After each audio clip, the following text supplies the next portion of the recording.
Rajneesh Kumar, news 18 Patna.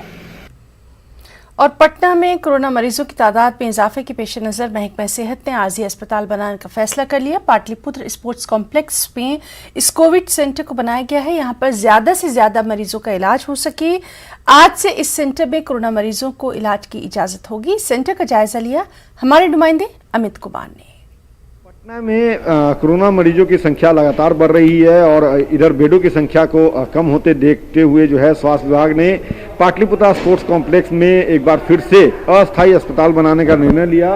और ये देखिए यहाँ पे जो है वो कोविड जो है आइसोलेशन सेंटर जो है वो बनाया गया है। पूरी तरह से ये आइसोलेशन सेंटर जो है वो तैयार हो चुका है।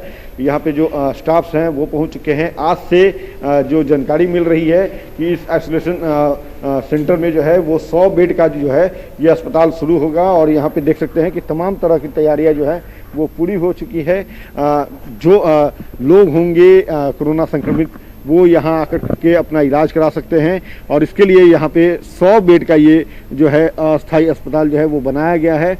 पूरी तरह से जो है तमाम तरह के जो संसाधन है वो यहाँ पे लगा दिए गए हैं। ऑक्सीजन जो है वो लगा दिए गए हैं। उसके अलावा जो अगर हम बात कर ली जाए तो वेंटिलेटर जिसकी लेकर के लगातार जो है कमी देखने को मिल रही थी तो वो भी यहाँ पे जो है वो बनाया हुआ है। और पूरी तरह से ये अस्पताल जो है वो तैयार हो चुका है। संभवतः जो जानकारी मिल रही है कि आज 10 बजे के बाद ये जो है अस्थायी अस्पताल पाटलिपुत्र स्टेडियम जो कॉम्प्लेक्स है जो जिसमें ये बना हुआ है आप देख भी रहे हैं ये पूरी तरह से वो तैयार हो गया है। और अब यहाँ पे मरीजों का जो इलाज है वो आज से शुरू हो जाएगा। कैमरा पर्सन अजय दुबे के साथ अमित कुमार, न्यूज 18 पटना। कोरोना वबा के दौरान